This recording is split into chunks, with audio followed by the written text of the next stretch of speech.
There are some memories that fade with time. Faces disappear. Voices become distant. Moments that once felt important slowly dissolve into the background of life. But there are other memories that refuse to leave you. No matter how many years pass, they remain sharp, clear, and unsettling. The kind of memories that return late at night when the world is quiet. The kind that make you question whether the world you see every day is truly what it seems. For me, that memory began with something my grandmother told me many years ago. At the time, I thought it was just another one of her strange village stories. Now I know it was a warning. A warning I should have taken seriously. My grandmother lived in a small village far away from the noise of the city. The place was quiet and simple. Red, dusty roads stretched between small houses made of clay and zinc roofs. Palm trees swayed gently in the wind, and the air always carried the smell of firewood and fresh earth. Life in the village moved slowly. People woke up early, worked in the farms, and gathered in the evenings to talk under the moonlight. Whenever I visited during school holidays, I always stayed with my grandmother. She was the kind of woman everyone in the village respected. Not because she was rich, but because she seemed to know things others didn't. Sometimes she would say things that later turned out to be true. Other times she would warn people about certain places or certain days. And strangely enough, people listened.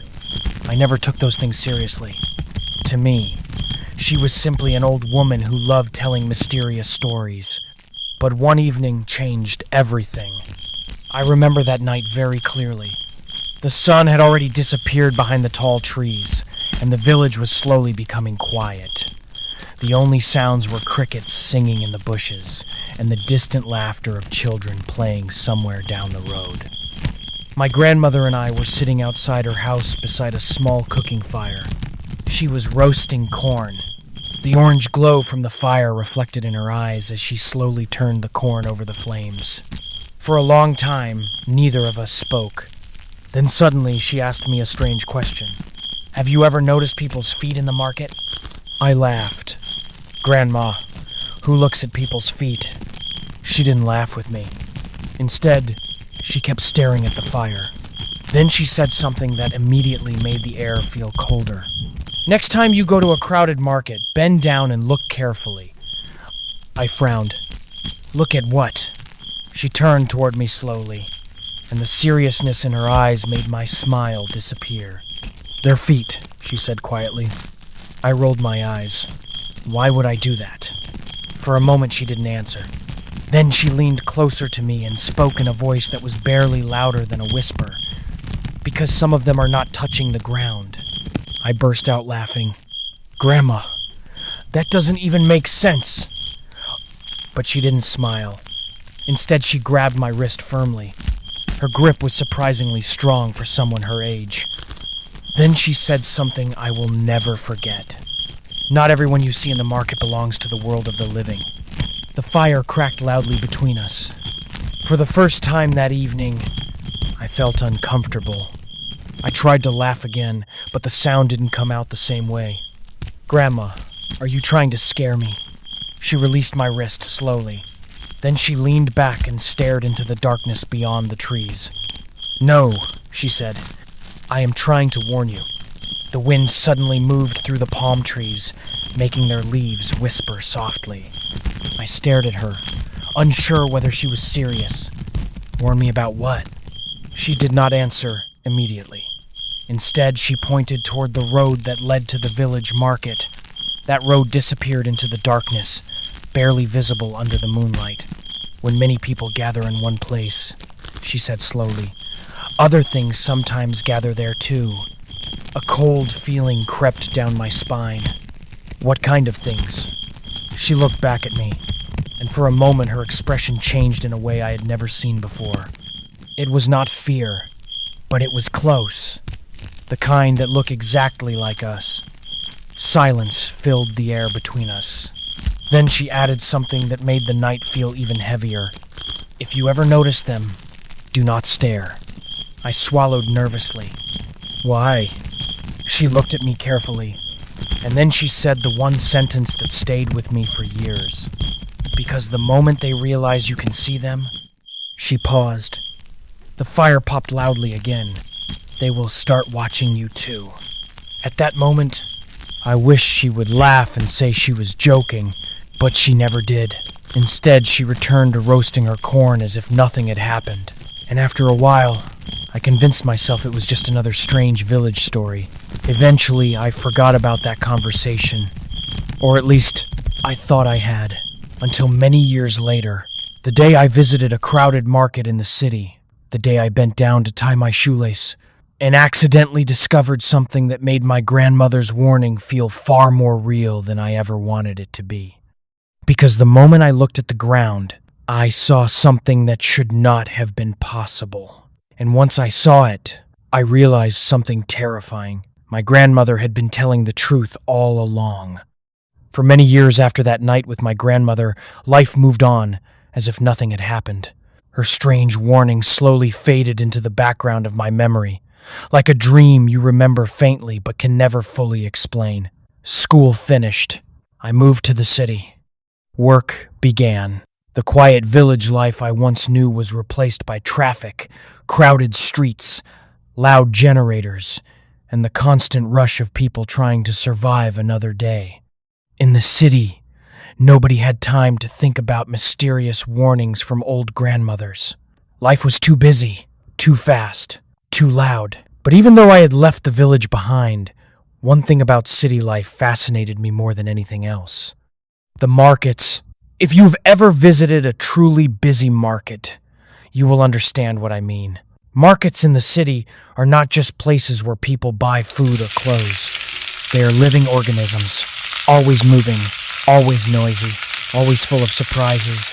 You could walk through the same market every day for 10 years and still discover something new. The market I usually visit was one of the largest in the area. It stretched across several dusty streets and narrow pathways packed with stalls. Women sold vegetables stacked in bright green piles. Men displayed shoes hanging from wooden racks. Traders shouted prices from every direction. Motorcycles squeezed through impossible spaces. Children ran between adults carrying baskets almost bigger than their bodies. It was chaotic, but somehow everything worked. On that particular Saturday morning, I woke up earlier than usual. My small apartment kitchen was empty. No rice, no tomatoes, no pepper. And if you have ever tried to cook without those things, you already know it is impossible. So I decided to visit the market. When I arrived, the place was already alive with activity. The sun had barely risen, but the market felt like it had been awake for hours. Voices echoed everywhere. Fresh tomatoes. Come and buy your pepper. Best price here. The smell of roasted corn floated through the air. Nearby, a woman was frying a kara in hot oil, and the sizzling sound mixed with the shouting of traders. I moved slowly through the narrow pathways between the stalls. A man nearly bumped into me while carrying a large sack of onions on his shoulder. Two women argued loudly over the price of fish. A group of children chased each other around a pile of yam tubers while their mother scolded them from behind a stall. Everything felt normal, completely ordinary, but something strange happened as I walked deeper into the market. A memory suddenly returned. It came quietly, almost like a whisper inside my mind. My grandmother's voice. Next time you go to a crowded market, bend down and look carefully. I stopped walking. For a moment, I simply stood there while people pushed past me. The memory was so sudden that it felt almost real, like she was standing beside me again. I shook my head and laughed quietly to myself. Why am I thinking about that now? I muttered. It had been years since that conversation. Years. Surely it meant nothing. Still, curiosity has a strange way of growing once it enters your mind. The more I tried to ignore the thought, the more it returned. Look at their feet. Look at their feet. Look at their feet. I sighed and continued walking. But the idea refused to leave. Eventually, I reached a section of the market where a long line of vegetable sellers sat behind piles of tomatoes, onions, and pepper arranged in colorful baskets. This part of the market was extremely crowded. Customers squeezed past each other while bargaining loudly. A woman carrying a large tray of bread balanced on her head carefully navigated through the moving crowd. And suddenly, an idea came to me. What if I tried it? Not because I believe my grandmother. Of course not. But simply because I was curious. Just once. Just for fun. After all, no one would even notice. People bend down in markets all the time. To pick something up. To check their bag. To tie their shoelaces. It would take only a few seconds. I stopped beside a tomato stall. The trader was busy arguing with another customer about the price of pepper. Perfect. No one was paying attention to me. Slowly, I bent down. I pretended to adjust my shoe, but in reality, I was looking at the ground, specifically at the feet of the people standing nearby. At first, everything looked exactly the way you would expect. Dusty sandals, rubber slippers, bare feet, covered in the reddish soil of the market floor. People shifting their weight from one leg to another as they bargained. Nothing unusual, nothing supernatural. I almost laughed at myself. Of course, my grandmother's story had been nonsense. Just an old village tale meant to scare children. I was about to stand up and continue shopping when something caught my attention. At first, I thought my eyes were playing tricks on me, but the longer I stared, the more certain I became that something was wrong, because one pair of feet in front of me was not touching the ground, not even slightly. The sandals were hovering just above the dusty earth, maybe 2 inches, maybe 3, but clearly, undeniably, floating. My heart suddenly skipped a beat. I blinked several times. Maybe I was mistaken. Maybe the person was standing on something. A stone, a piece of wood, anything. But when I looked again, my stomach tightened.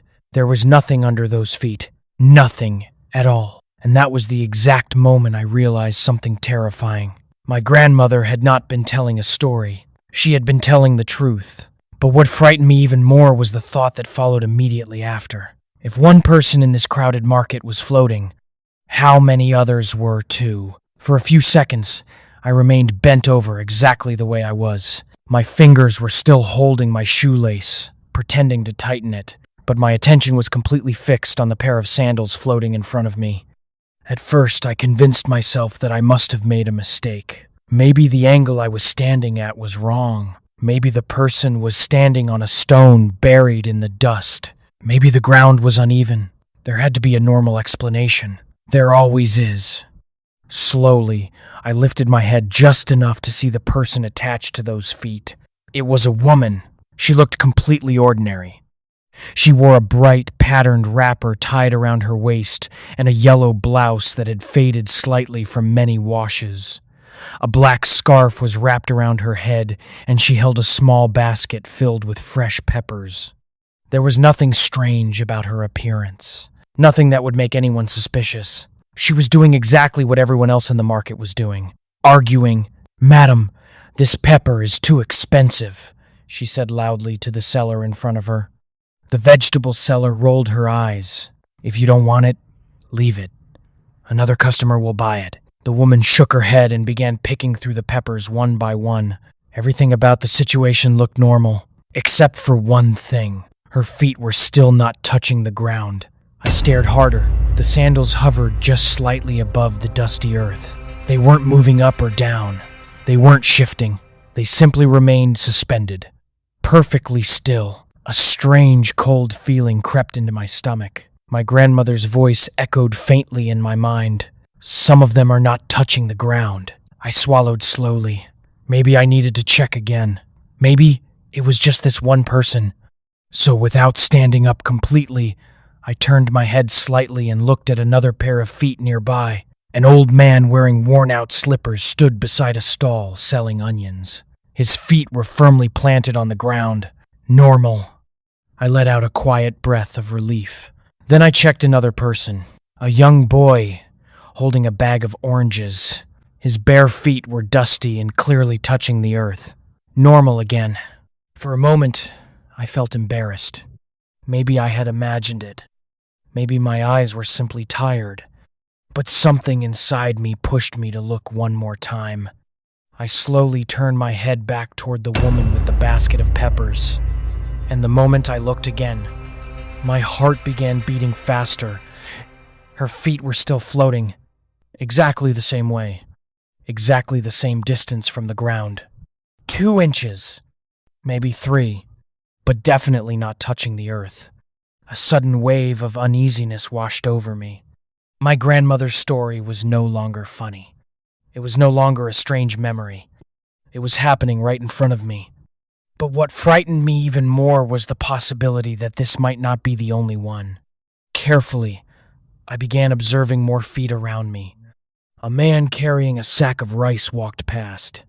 His sandals scraped loudly against the ground. Normal. A woman holding a baby stepped forward to buy tomatoes. Her slippers kicked up small clouds of dust as she moved. Normal. Then another person stepped into view. A tall man, wearing dark trousers and polished shoes. At first glance, everything seemed fine.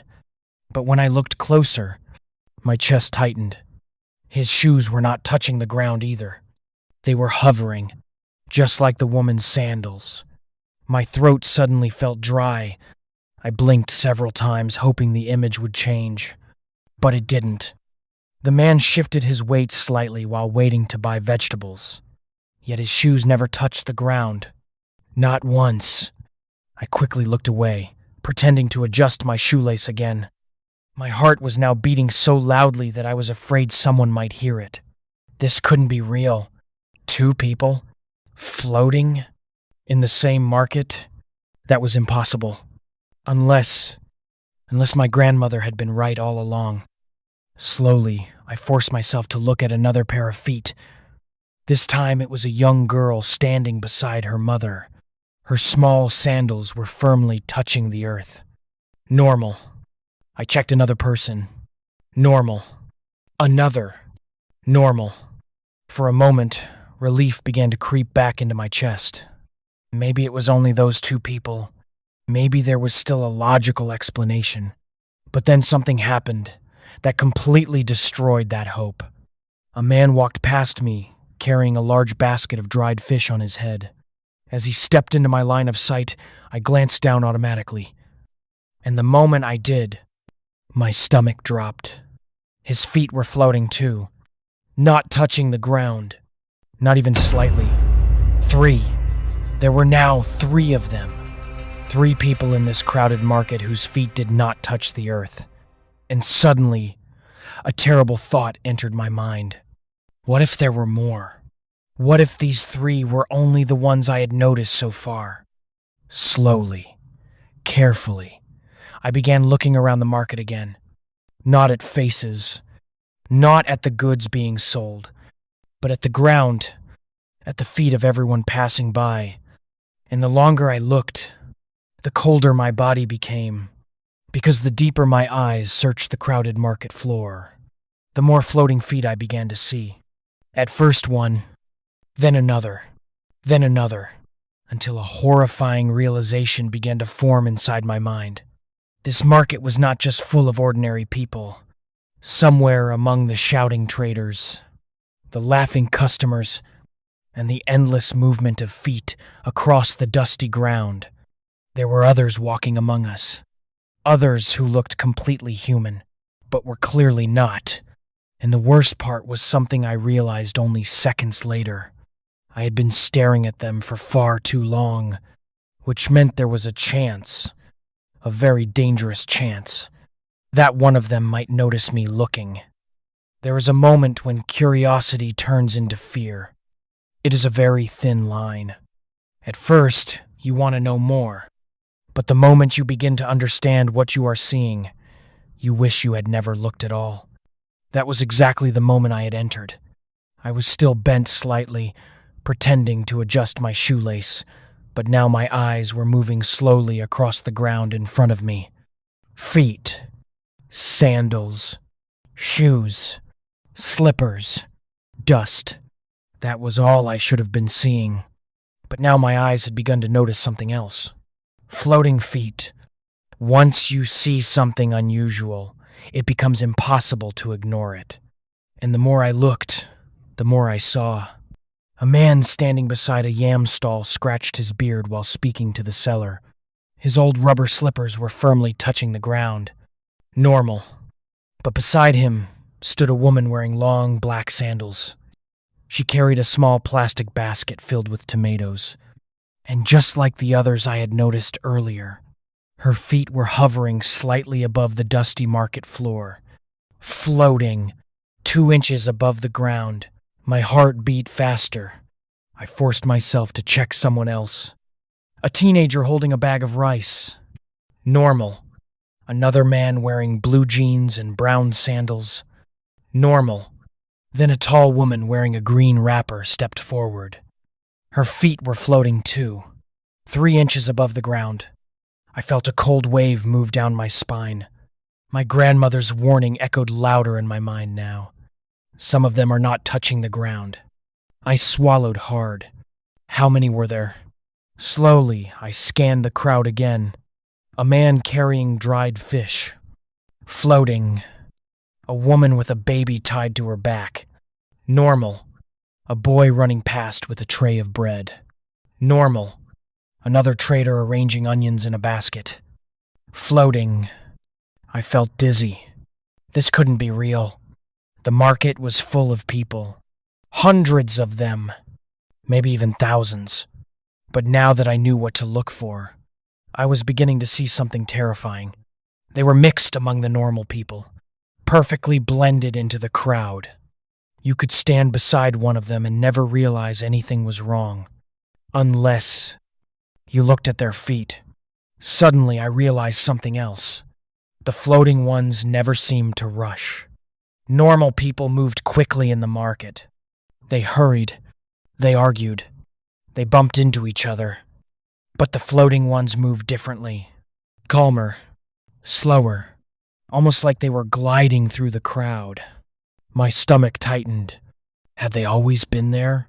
Every time I had visited this market before, had they been walking among us unnoticed? I lifted my head slightly to look at their faces. They looked completely normal. A middle-aged man with glasses. A young woman laughing while talking to a trader. An elderly woman counting money inside her purse. Nothing about their faces looked unusual. They smiled. They blinked. They spoke. They even laughed. If I hadn't been looking at their feet, I would never have suspected anything. And then a frightening thought suddenly entered my mind. What if they knew something I didn't? What if they knew they were different? The idea made my chest tighten. I quickly looked back down at the ground again. More feet passed through my view. Normal. Normal. Floating. Normal. Floating. The pattern continued. The deeper my eyes searched, the clearer the truth became. There were many of them. Far more than I had expected. At least 1 out of every 10 people in that market was floating. Maybe more. And the strangest part of all was that nobody else seemed to notice. People walked past them without reacting. Traders spoke to them normally. Customers bargained with them normally. It was as if the floating feet were invisible to everyone else. Except me. My breathing began to feel heavier. Maybe I should stop looking. Maybe my grandmother's warning had meant more than I realized. Maybe this was something I was never supposed to see. But curiosity is a powerful thing. And even though fear had already started crawling through my body, I still wanted to understand what was happening. So I kept watching. And that decision turned out to be the worst mistake I could have made. Because a few seconds later, something happened that made my entire body freeze. A pair of floating shoes stopped directly in front of me. They weren't passing by. They weren't moving. They were standing still, right in front of my face.